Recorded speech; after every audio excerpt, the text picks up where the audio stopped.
ନୂଆପଡ଼ା ଜିଲ୍ଲାର ଚିଠା ଭୋଟର ତାଲିକା ପ୍ରକାଶିତ 5 ଜୁଲାଇରୁ 4 ଅଗଷ୍ଟ ପର୍ଯ୍ୟନ୍ତ ଦାବି ଓ ଆପତ୍ତି ଗ୍ରହଣ।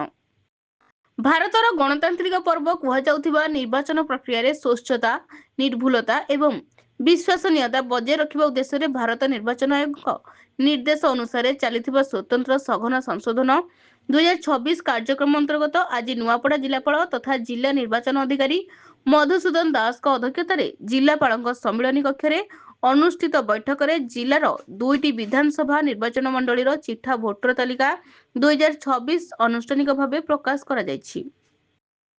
ଏହି ବୈଠକରେ ବିଭିନ୍ନ ସ୍ୱୀକୃତିପ୍ରାପ୍ତ ରାଜନୈତିକ ଦଳର ପ୍ରତିନିଧି ଏବଂ ଗଣମାଧ୍ୟମର ପ୍ରତିନିଧିମାନେ ଉପସ୍ଥିତ ଥିଲେ।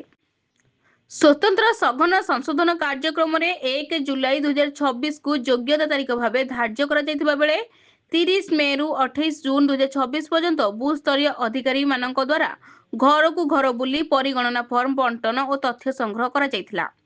ପରବର୍ତ୍ତୀ ପର୍ଯ୍ୟାୟରେ ସଂଗୃହୀତ ତଥ୍ୟର ଡିଜିଟାଲାଇଜେସନ କାର୍ଯ୍ୟ ସମ୍ପନ୍ନ କରାଯାଇଛି। ଚିଠା ଭୋଟର ତାଲିକା ଅନୁଯାୟୀ ଜିଲ୍ଲାର 2ଟି ବିଧାନସଭା ନିର୍ବାଚନ ମଣ୍ଡଳୀରେ ପୂର୍ବରୁ ମୋଟ 5,05,276 ଜଣ ମତଦାତା ଥିବାବେଳେ ସ୍ୱତନ୍ତ୍ର ସଘନ ସଂଶୋଧନ ପ୍ରକ୍ରିୟାରେ 16,829 ଜଣଙ୍କ ନାମ ବିଲୋପ କରାଯାଇଛି। ଫଳରେ ଚିଠା ଭୋଟର ତାଲିକାର ମୋଟ 4,88,447 ଜଣ ମତଦାତାଙ୍କୁ ସାମିଲ କରାଯାଇଛି। ସେପରି ସଂଶୋଧନ ପ୍ରକ୍ରିୟାରେ 7,021 ଜଣ ମୃତ ମତଦାତା, 6,984 ଜଣ ସ୍ଥାୟୀ ଭାବେ ସ୍ଥାନାନ୍ତରିତ ମତଦାତା, 1,800 ଜଣ ଅନୁପସ୍ଥିତ ମତଦାତା, 938 ଜଣ ଡୁପ୍ଲିକେଟ୍ ବା ପ୍ରତିରୂପ ନାମ ଥିବା ମତଦାତା ଏବଂ 86ଟି ଅନ୍ୟାନ୍ୟ ମାମଲା ଚିହ୍ନଟ କରାଯାଇଥିବା ଜିଲ୍ଲାପାଳ ଶ୍ରୀ ଦାସ ସୂଚନା ଦେଇଥିଲେ। ଚିଠା ଭୋଟର ତାଲିକା ପ୍ରକାଶ ପରେ 5 ଜୁଲାଇରୁ 4 ଅଗଷ୍ଟ 2026 ପର୍ଯ୍ୟନ୍ତ ଦାବି ଓ ଆପତ୍ତି ଗ୍ରହଣ କରାଯିବ।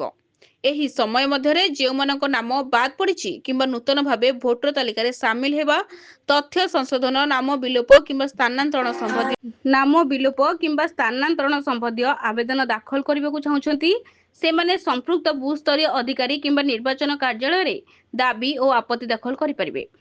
ପ୍ରାପ୍ତ ଦାବି ଓ ଆପତ୍ତିର ଫଇସଲା ପରେ ଆସନ୍ତା 6 ସେପ୍ଟେମ୍ବର 2026ରେ ଚୂଡ଼ାନ୍ତ ଭୋଟର ତାଲିକା ପ୍ରକାଶ ପାଇବ। ଏହି ଅବସରରେ ଜିଲ୍ଲାପାଳ ଶ୍ରୀ ଦାସ କହିଥିଲେ ଯେ ସ୍ୱତନ୍ତ୍ର ସଘନ ସଂଶୋଧନର ମୂଳ ଉଦ୍ଦେଶ୍ୟ ହେଉଛି ଭୋଟ ଦେବା ପାଇଁ ଯୋଗ୍ୟ ହୋଇ ମଧ୍ୟ ଭୋଟର ତାଲିକାରେ ସାମିଲ ହୋଇପାରି ନଥିବା ନାଗରିକଙ୍କୁ ଅନ୍ତର୍ଭୁକ୍ତ କରିବା।